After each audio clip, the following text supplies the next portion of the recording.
जय हिंद दोस्तों।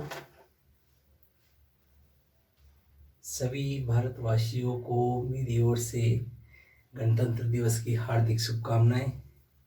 और इन शुभकामनाओं के साथ आज मैं नया टॉपिक लेके आया हूँ आपके सामने, जो अपनी पिछली क्लास में छूट गया था, इमोशनल इंटेलिजेंस। तो इस पे जाने से पहले मैं एक बार पिछली क्लास में जो पढ़ाया उसको एक बार दोहराना चाहता हूँ। अपना पिछला टॉपिक था इंटेलिजेंस। तो इंटेलिजेंस में अपन ने ये जाना कि इंटेलिजेंस क्या होती है, इसका उद्भव कैसे हुआ, इसका विस्तार और प्रकार। तो प्रकार में हमने इंटेलिजेंस को 4 प्रकारों में बांटा था। पहला सोशल इंटेलिजेंस, दूसरा कल्चरल इंटेलिजेंस, तीसरा कॉग्निटिव इंटेलिजेंस, और चौथा अपना जो अपन ने विस्तार से चर्चा करने के लिए छोड़ा था, इमोशनल इंटेलिजेंस। दोस्तों, आरपीएससी और यूपीएससी के हिसाब से मैं इस टॉपिक को 5 स्टार देता हूँ। ये आरपीएससी और यूपीएससी के हिसाब से बहुत ही इम्पोर्टेंट टॉपिक है, और आज हम इसके बारे में, इसके विकास के चरण और कैसे क्या होता है, इसके प्रकार, इन सब के बारे में विस्तार से चर्चा करेंगे। और इसके बारे में मैं ये और बताना चाहता हूँ कि ये आरपीएससी और यूपीएससी के हिसाब से तो बहुत महत्व रखता ही है। साथ में ये जो अपनी सामान्य लाइफ है, सामाजिक लाइफ है, उसमें भी इस इमोशनल इंटेलिजेंस का बहुत ही महत्वपूर्ण योगदान है।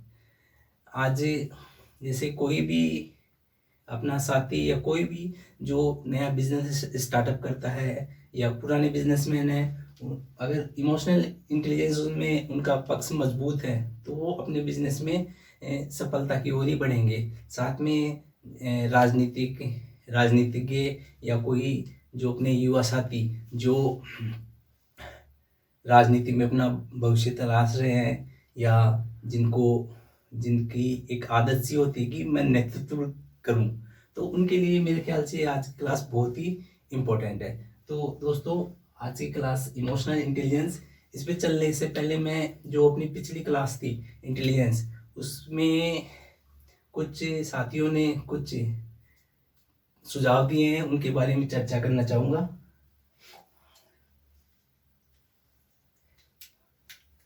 ये मेरे साथियों ने जो अपनी क्लास थी उसको देख के सुझाव दिए हैं। इनमें फर्स्ट है कि उन्होंने कहा है कि आप फास्ट पढ़ाते हैं। ठीक है, हम उसको ध्यान रखेंगे और इसको स्लो करेंगे कि हम स्लो पढ़ाएं।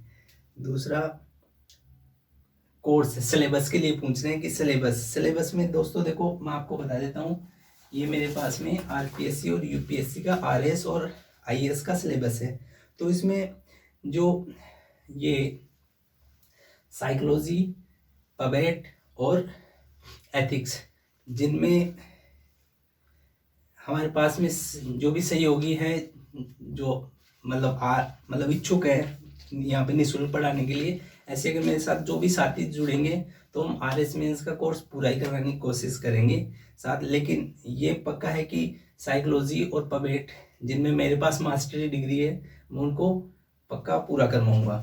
तो आप इसमें से टिक कर सकते हैं अगर आपके पास में सिलेबस है तो, कि अपना जो बुद्धि का टॉपिक चल रहा है इंटेलिजेंस का, आज मेरे ख्याल से वो खत्म हो जाएगा। केवल एक ये हावर्ड गार्डनर का मॉडल बचेगा। तो दोस्तों, सिलेबस हम आरएस, आरपीएससी और आईएएस के हिसाब से लेके चल रहे हैं। तो आईएएस के हिसाब से अगर कोई सहयोग करता आएगा जो पढ़ा सकता है, तो हम उसको भी कोशिश कराएंगे। बाकी आरएस का तो डेफिनेट ये सिलेबस कवर कराएंगे। अच्छा, तीसरा उन्होंने सुझाव दिया पीडीएफ। अच्छा, पीडीएफ दोस्तों ऐसा है कि जब ये वीडियो के कमेंट बॉक्स में हम पीडीएफ डालते हैं, जो हमारे टेलीग्राम चैनल का लिंक होता है, आप टेलीग्राम चैनल से हम इन जो भी टॉपिक है उसकी पीडीएफ ले सकते हैं। अच्छा, तीसरा बहुत ही खास सुझाव दिया है। एक 10th क्लास की बच्ची ने कहा है कि नेताजी सुभाष चंद्र बोस के बारे में बताएं। तो बेटा ऐसा है कि कोशिश करेंगे कि ऐसा भी कोई टॉपिक लेके आए कि जिसमें जैसे आपने दिया है। लेकिन फिर भी मैं नेताजी की बात आ गई तो मैं एक बात बोलना ही चाहूँगा कि 1938 में नेताजी कांग्रेस के अध्यक्ष बने थे, अध्यक्ष चुने गए थे। और फिर 1939 में इन्होंने दोबारा कांग्रेस का चुनाव लड़ने के लिए, अध्यक्ष पद के लिए दोबारा इन्होंने कहा। तो गांधी जी ने इसका विरोध किया था और उन्होंने गांधी जी को कहा था कि लोकतंत्र है, मैं चुनाव लड़ना चाहूँगा। तो गांधी जी ने नेताजी सुभाष चंद्र बोस के सामने अपना उम्मीदवार जो कि थे पट्टाभी सीतारामैया को खड़ा किया था, और ये कहते हुए खड़ा किया था कि पट्टाभी सीतारामैया की हार मेरी हार होगी। लेकिन इसके बावजूद भी नेताजी की जीत हुई। बाद में मतभेदों के कारण उन्होंने त्यागपत्र दे दिया। तो आप इससे अंदाजा लगा सकते हैं वो कितने महान व्यक्तित्व के थे। तो इसके बारे में भी हम कोशिश करेंगे कि ऐसा भी टॉपिक लाया करें। और लास्ट सुझाव दिया है कि आप आर्मी से हो तो आर्मी की स्टोरी भी शेयर करें।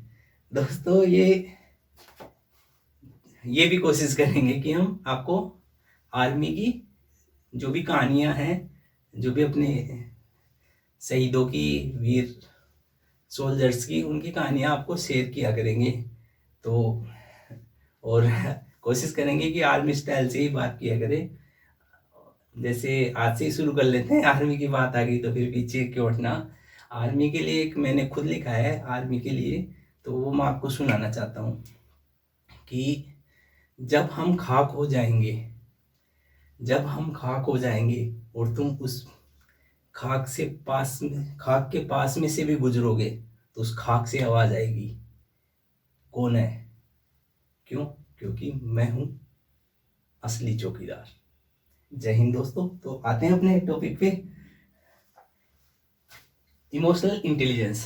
दोस्तों इमोशनल इंटेलिजेंस मैंने आपको पहले बताया कि व्यवहारिक जीवन में बहुत महत्व रखता है और व्यावसायिक जीवन में भी बहुत महत्व रखता है, और सब्जेक्ट के हिसाब से तो बहुत ही ज़्यादा महत्व रखता है। तो दोस्तों आज मैं बताता हूँ, जैसे मैंने पिछली कक्षा में बताया था इमोशनल इंटेलिजेंस किसे कहते हैं। दोस्तों इमोशनल इंटेलिजेंस अपने और अपने साथियों के व्यवहारों को पहचानना, उनको नियंत्रण करना और उससे संगठित होकर जो लक्ष्य प्राप्त करने के लिए किया जाता है उसे इमोशनल इंटेलिजेंस, जिसको हम बोलते हैं हिंदी में संवेगात्मक बुद्धि।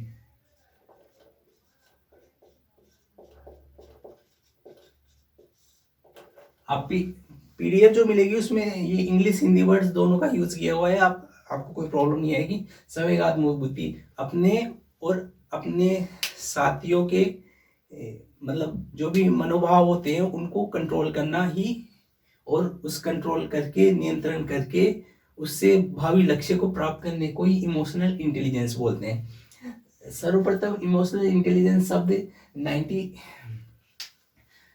1964 में बारबरा लूनर नाम के मनोवैज्ञानिक ने ये शब्द की खोज की थी। उन्होंने ये शब्द दिया था इमोशनल इंटेलिजेंस। उसके बाद उससे पहले 1963 में जो एरिक बर्नी थे, उन्होंने उस टाइम पे इमोशनल इंटेलिजेंस शब्द नहीं आया था चूंकि, तो उन्होंने ये 3 अहम के बारे में बताया था, जिससे कि किस तरह से आप एक तरह से संवेगात्मक बुद्धि का विकास होता है।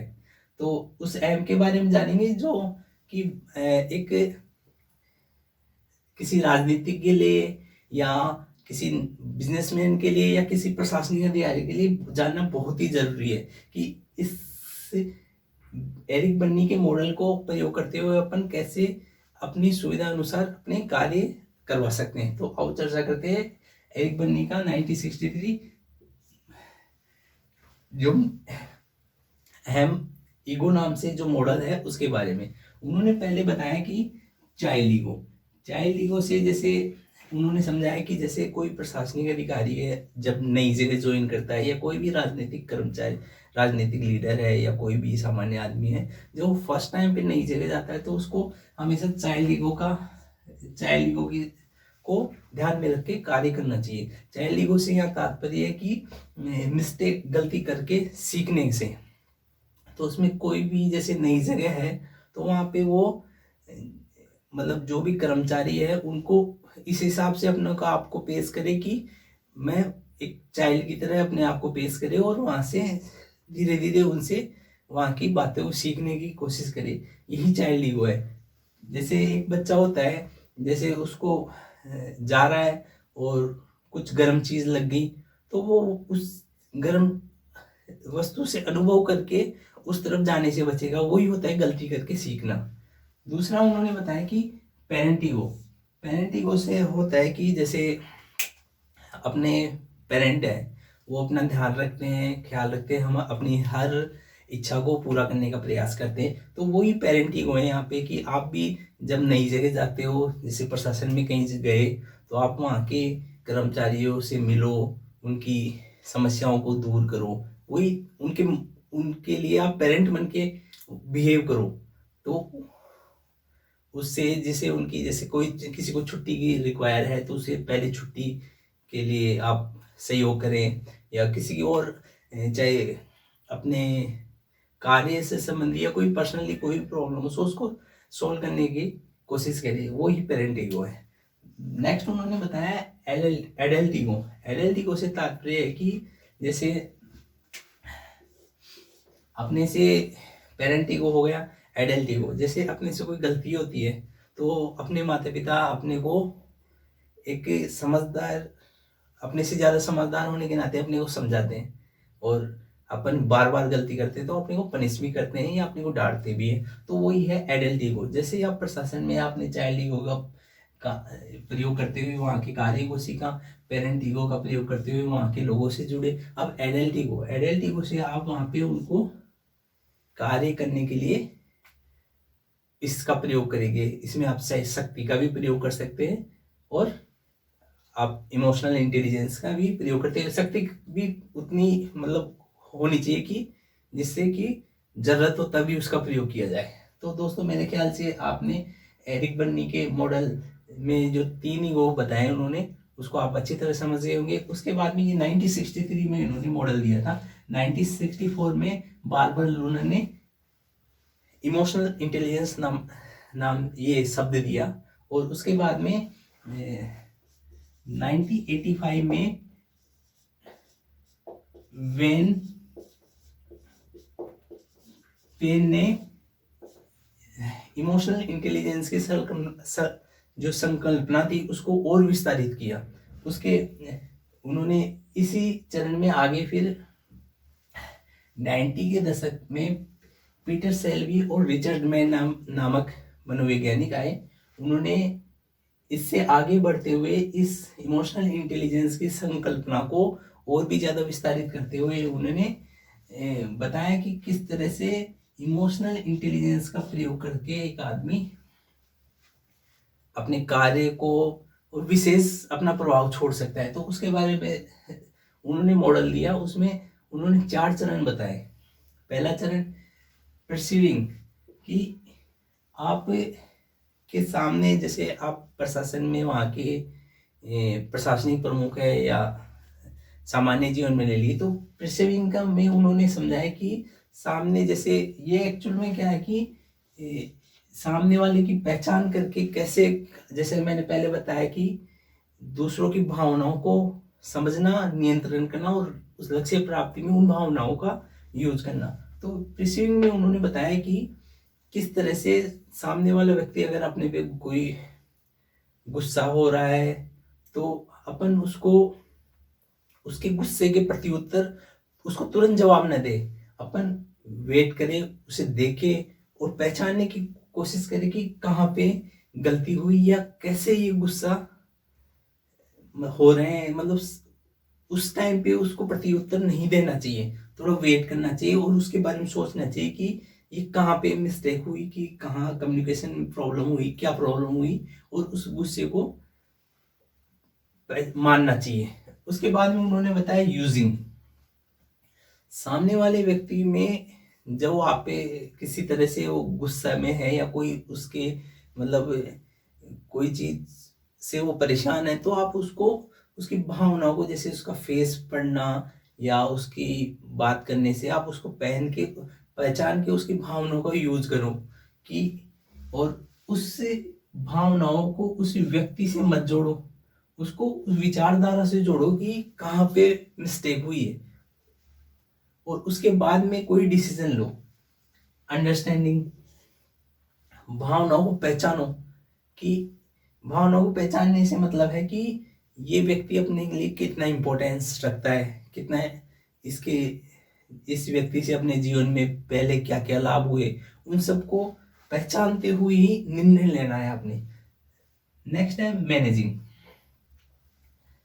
सामने वाले व्यक्ति की परसीविंग, यूजिंग, अंडरस्टैंडिंग, ये तीनों चरण के बाद में आप उसकी गुस्से को मैनेज करना है कि कहाँ प्रॉब्लम है, उस प्रॉब्लम को आपने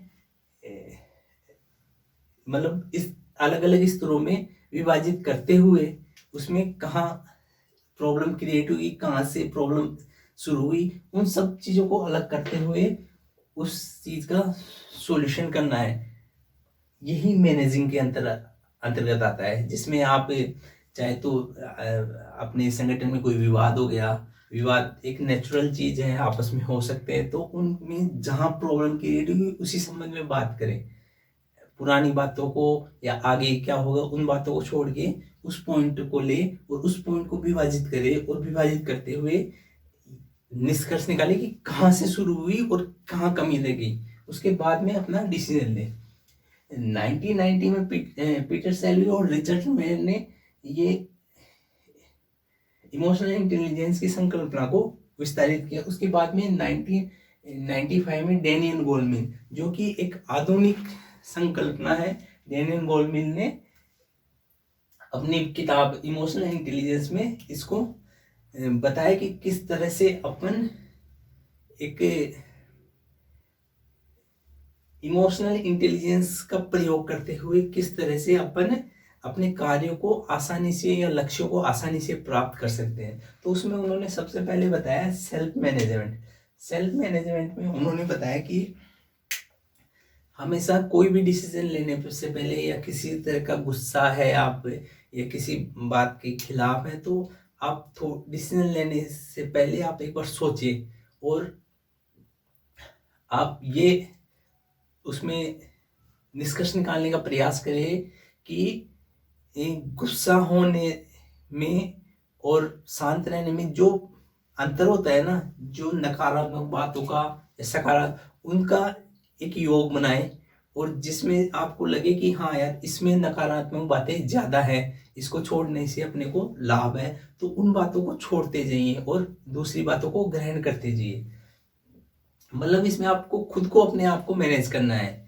एक बार जैसे आप एक जैसे पॉलिटिकल लीडर है, आप सुबह से शाम तक जो भी दिनचर्याएं हुई या एक महीने का दिनचर्या ले लीजिए आप, उसमें आप चेक कीजिए कि आपने कहाँ आपने ऐसे कमियां रही आप में कि आप लोग आपसे नाराज हुए। ये खुद को मैनेज करने का एक उन्होंने बताया कि अपने सोचना है अपने आप पे, और नेगेटिव धारणाओं को साइड करते जाना है और पॉजिटिव धारणाओं को अपने साथ जोड़ते जाना है। दूसरा उन्होंने बताया सोशल मैनेजमेंट। सोशल मैनेजमेंट में उन्होंने बताया कि जो अपने सामाजिक परिदृश्य में जो भी वातावरण है अपने आसपास क्षेत्र में, उस सामाजिक परिदृश्य को पहचाने और उसके अकॉर्डिंग अपने व्यवहार को प्रस्तुत करने का प्रयास करें। जिसमें जैसे जैसे ग्रामीण क्षेत्र की बात करें, तो अगर अपन एक अच्छे प्रशासक के लिए ये होगा कि आसपास में जैसे महिलाएं हैं तो महिलाओं को सम्मान देना है।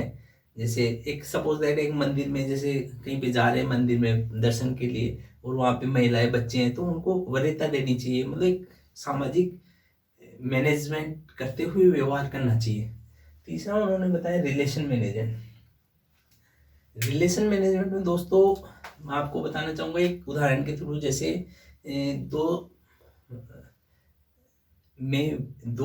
कर्मचारियों में विवाद हो गया, तो आपको उसके संबंध का प्रबंधन किस तरह से करना है उसके बारे में उन्होंने बताया कि दोनों पक्षों को, जिनमें विवाद है, दो से ज़्यादा भी हो सकते हैं, दोनों पक्षों को एक टेबल पे बुलाइए और आप उनके सामने जो विवाद है उस विवाद को रखें और विवाद का वर्गीकरण करते हुए उसका निपटारा करें।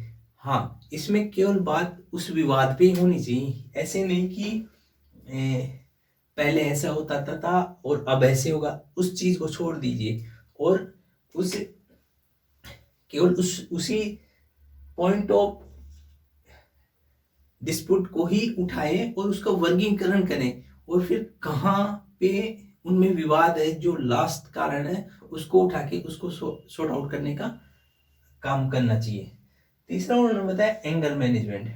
ये बहुत ही आज के टाइम पे बहुत ही जरूरी चीज है कि अपने गुस्से को किस तरह से आप मैनेज कर सकते हैं। एंगर मैनेजमेंट में दोस्तों मैं अब आपको बताना चाहूंगा कि जब भी जैसे इसका भी मैं आपको एग्जांपल दूंगा तो शायद आप अच्छा समझेंगे कि जैसे ये जैसे कोई मकान है, यहाँ पे आग लग गई, तो आप सबसे पहले क्या कार्य करेंगे? सबसे पहले आप पानी ढूंढेंगे और पानी ढूंढ के लाके उस पर डालेंगे। तो एंगर मैनेजमेंट में भी दोस्तों सबसे पहले यही करना है कि जब भी आपको गुस्सा आए या सामने वाले को आप पे गुस्सा आए, तो पहले आप जो आपदा प्रबंधन यहाँ पे जो पहले काम किए थे ना, वैसे ही यहाँ पे जो आपको अच्छा लगे वो कार्य करना चाहिए। चाहे आपको मूवी देखना अच्छा लगे तो आपको मूवी देखना चाहिए, चाहे आपको किसी से बात करना अच्छा लगे तो आपको बात करना चाहिए। ये बहुत ही परफेक्ट एग्जाम्पल है कि आप अपने गुस्से को किस प्रकार नियंत्रण कर सकते हैं। जैसे अपन कई बार ऐसे होता है कि किसी से बात शेयर करने पे भी आपका गुस्सा कम होता है। तो दोस्तों इसमें ये ध्यान रखना है कि जब भी आपको ऐसा लगे कि आपको गुस्सा आ रहा है, तो आप इस चीज को इस तरह से मैनेज कर सकते हैं। या फिर सब सेकंड थिंग ये है इसमें कि आप जो भौतिक परिस्थिति है, स्थिति जहाँ पे आप किसी से कोई बात हो गई या आप गुस्सा हो गए, उस स्थिति को चेंज कीजिए, वहां से चले जाइए। मतलब कोई भी बात है उसको उस टाइम पे अधूरी छोड़िए, क्योंकि गुस्से में डिसीजन लेना मेरे ख्याल से उचित नहीं है। तो आप उस चीज को वहां पे छोड़िए और फिर वहां से अपनी जगह चेंज कीजिए। फिर थोड़े दिन बाद या एक दिन 2 दिन बाद में आपको आके उस पर बात करनी चाहिए। तीसरा है कम्युनिकेशन स्किल। दोस्तों यहाँ कम्युनिकेशन स्किल से तात्पर्य है कि जो आपकी कथनी, सीधा सही इसका है कि आपकी कथनी और करनी में कभी अंतर नहीं होना चाहिए। जैसे कि आप कह कुछ और रहे हैं और कर कुछ और रहे हैं, कह कुछ और रहे हैं, मतलब निगाहें कहीं, निशाना कहीं वाला कार्य नहीं होना चाहिए। अगर कम्युनिकेशन स्किल आपका सही है ना, तो आप एक परफेक्ट प्रशासक के रूप में या राजनीतिक लीडर के रूप में अपनी छवि बना सकते हैं। तो कभी भी कम्युनिकेशन स्किल में फॉल्ट नहीं होना चाहिए। कम्युनिकेशन स्किल से आप ये भी लगा सकते हैं कि आपका कहने के शब्द भी ऐसे होने चाहिए कि उनके 2 अर्थ न निकले। उन शब्दों में जो आप कह रहे हैं वही उसी करने के अनुसार ही कहें और कहने के अनुसार ही करें, वही होता है कम्युनिकेशन स्किल। तो दोस्तों आज का टॉपिक था अपना इमोशनल इंटेलिजेंस। मैंने अपनी ओर से भरपूर प्रयास किया इसको समझाने का, फिर भी मेरे को लगा, आपको लगता है कि कहीं कमी है तो आप प्लीज़ कमेंट बॉक्स में ज़रूर बताइए। और हाँ, इसकी जो PDF है वो इसी वीडियो के कमेंट बॉक्स में लिंक डाल दिया जाएगा। उससे आप हमारे टेलीग्राम चैनल का लिंक है वो, उससे आप ले सकते हैं। और नेक्स्ट अपनी क्लास रहेगी एथिक्स की, जो RS सिलेबस के हिसाब से। और इसमें इसकी क्लास फिर इसकी भी चलती रहेगी, मतलब सिलेबस पूरा होगा, खासकर इसका मनोविज्ञान और पवेड का। तो बाकी कोशिश करेंगे कि बाकी भी सिलेबस पूरा कराने की कोशिश करें। तो दोस्तों बने रहें, फिर अगली बार नेक्स्ट क्लास के साथ फिर हम आपके सामने आएंगे। ठीक है दोस्तों, जय हिंद, जय भारत।